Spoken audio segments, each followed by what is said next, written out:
pasado, de Rensis, ayer y hoy. La pregunta es, que nos tenemos que hacer todos los días, ¿qué es el poder?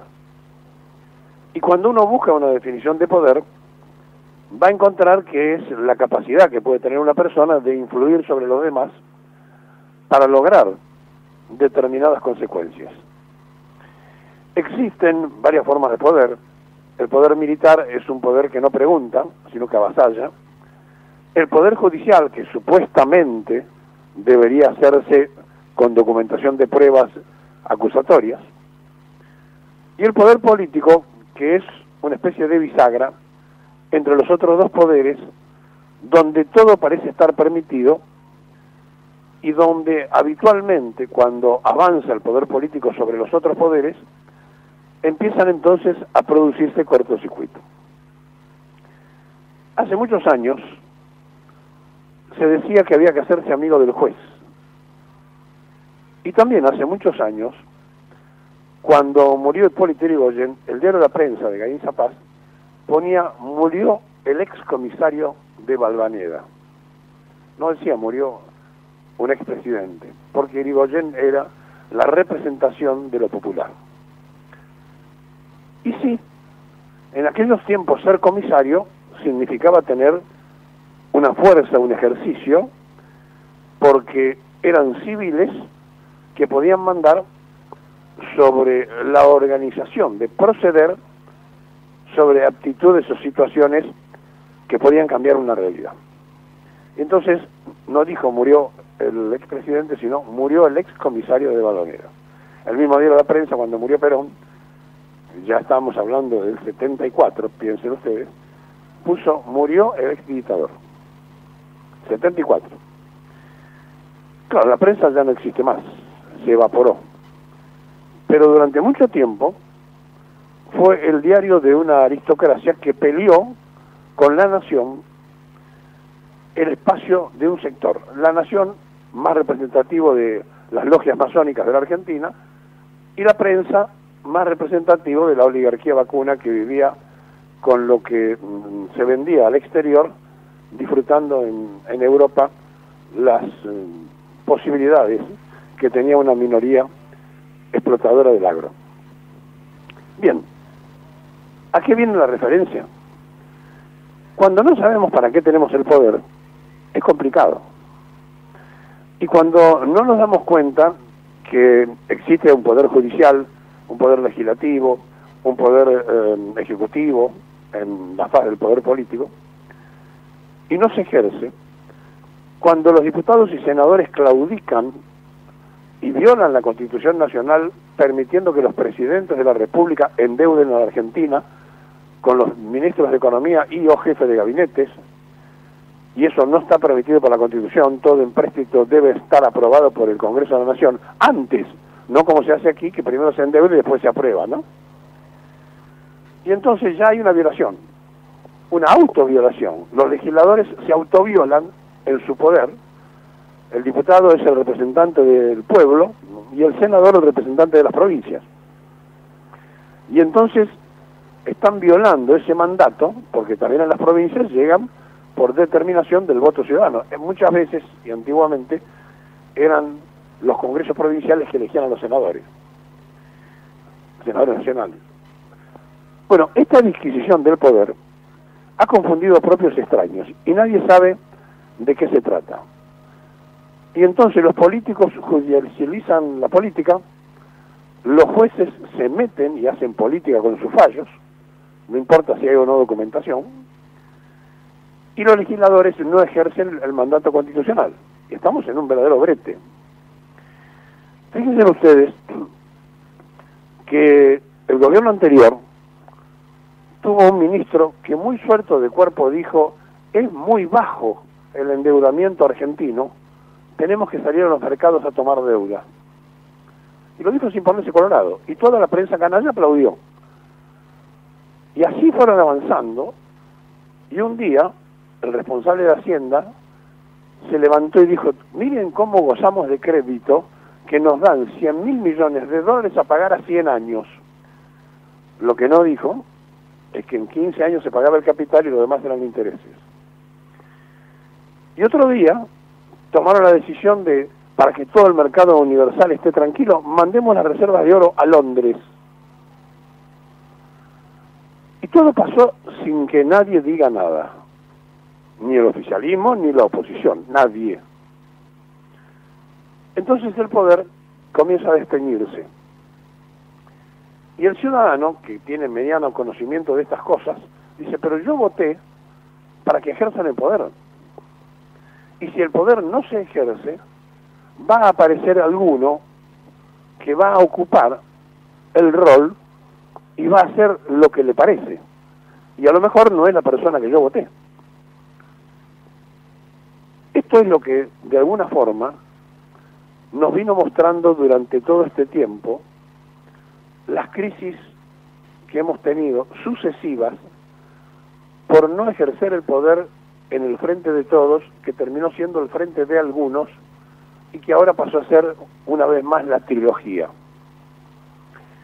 En esta trilogía, el que tiene menos influencia, y está pésimo que uno tenga que decir esto, es el presidente de la República, porque es el que llegó sin representación popular. Massa, más allá de cualquier cuestionamiento, llegó con su frente renovador armado en todo el país. Cristina llegó con la referencia de que había tenido el voto ciudadano y el respaldo en sus gobiernos. Fernández había sido un tecnócrata que integró distintos gobiernos, empezando por Alfonsín, siguiendo por el de Menem y terminando por el de Néstor y Cristina. No es lo mismo usar un lugar, un puesto público para ejercer la orden de otro que ordenar. Y en esa idea, Alberto Fernández Pérez, el presidente de la República, fue jefe de campaña de Randazzo y fue jefe de campaña de Massa.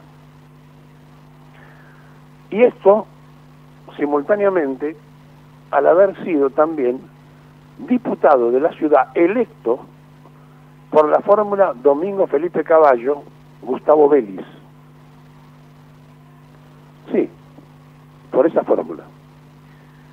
Entonces, cuando uno se ubica en el ADN, se ubica en el ejercicio del poder y se ubica en lo que le da la sociedad para ejercer y no se ejerce, corremos tremendo riesgo de que haya un avasallamiento de cualquiera de los tres poderes que se han sobrepasado, sea el legislativo, sea el propio ejecutivo, o sea el judicial, y entonces vivimos en el desorden. Y entonces el poder ya no está en lo que la gente eligió, sino en los grupos que generan y producen cambios con movimientos bancarios, con aprietes políticos, con juegos de prensa, pero nunca, como en este tiempo, se logró que la prensa se transformara en la herramienta golpista por excelencia, después que cuando no tenían voto buscaban botas, y ahora, sin las botas y sin los votos, no hay problema porque la prensa arma el ambiente para que la gente cambie el voto, y después ayuda cuando llegan los salvadores. Mañana, cuando Sergio Massa jure como ministro, va a haber un personaje no conocido por la sociedad que tiene muy buenas relaciones con Massa. Un personaje que en Mendoza, de joven fue militante, entró en Guardia de Hierro, fue miembro de esa organización de cuadros internos y llegó a ser ministro del Interior con Menem. Después se fue a vivir a Estados Unidos y vino con un acuerdo que le sacó al dueño de Infobae gran parte del apoyo que tenía de los cubanos de Miami. Lo bancaba Mascanosa. Cuando se muere Mascanosa, el hijo de Mascanosa empezó a dividir voluntades. Y estoy hablando de José Luis Manzano. José Luis Manzano es el hombre que le va a dar apoyo periodístico al principio a Massa, que se transformó de militante activo del peronismo en un empresario, que un día, en un viaje, donde Cristina Fernández le decía, déjame ámbito financiero, que ya lo compra gente amiga, y negoció en ese mismo vuelo, bueno, pero entonces permítanos que tengamos pozos petroleros, y Manzano tiene en este momento el manejo de el negocio impensado de Edenor, la electricidad de la zona norte, con un socio que venía ya de tener empresa periodística, Vila, otro mendocino, y manejan Radio La Red, los canales de televisión de la señal de América, América 24, pero además de manejar la difusión de Mendoza. Ya Vila lo venía teniendo hace mucho tiempo. Bueno, ese poder es oculto, la gente no lo conoce, pero existe. Y ese poder, el de Manzano, puede llegar a estar de apoyo a Massa, pero a cambio de algo, seguramente. ¿Por qué le nombro a esta persona? Porque hay varias que en el anonimato tienen influencia en los momentos donde la sociedad cree que pasa otra cosa.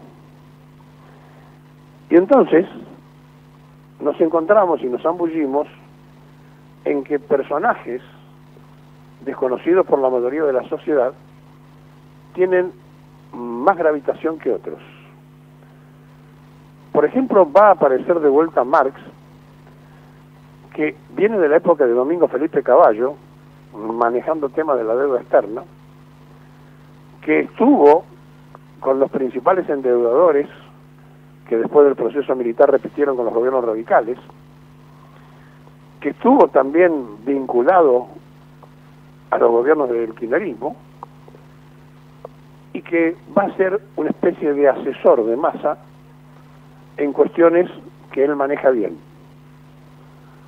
que son las relaciones con los que nos aprietan todos los días, con los fondos de inversión.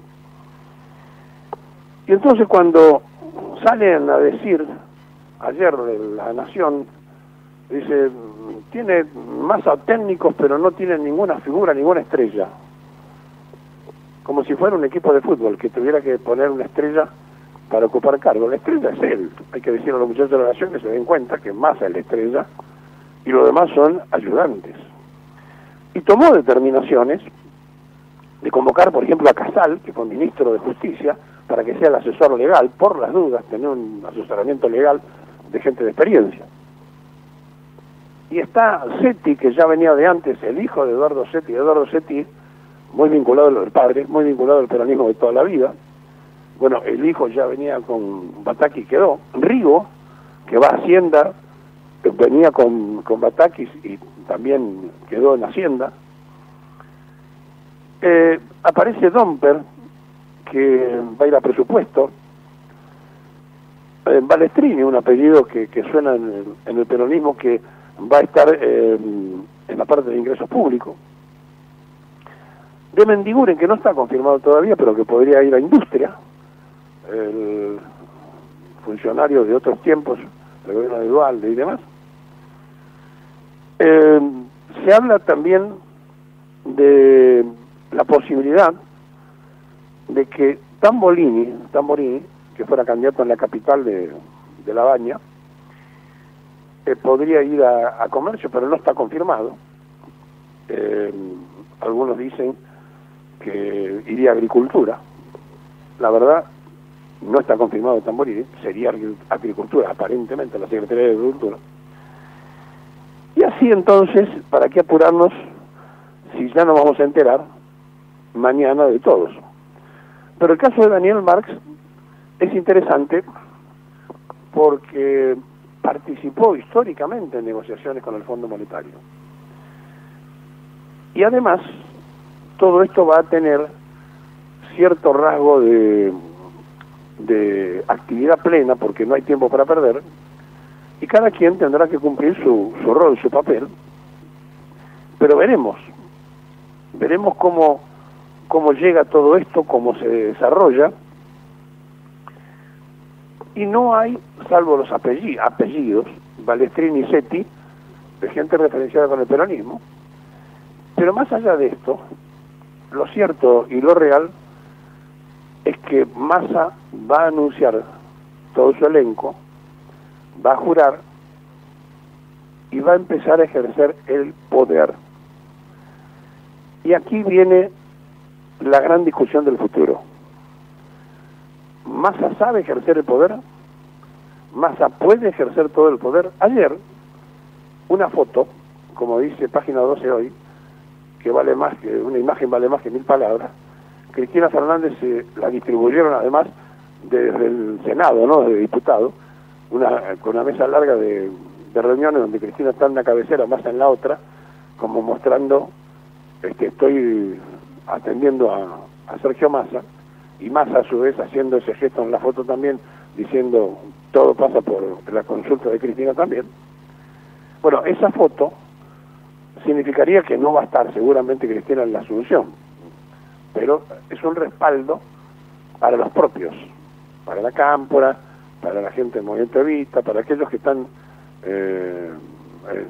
a favor y en contra, ¿no? Es decir, el Movimiento Evita que sostiene lo de Fernández y se enfrenta con la Cámpora que lo veía de costado a Massa. Bueno, ahora todo eso será una gran fumata de la paz.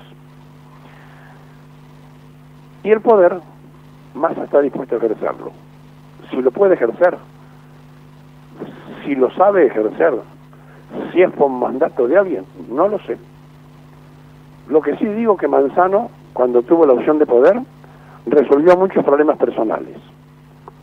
No hizo muchos beneficios para el país que uno tenga presente. Ahora, personalmente sí, se transformó en un factor de poder. En la sombra de Sergio Massa, José Luis Manzano.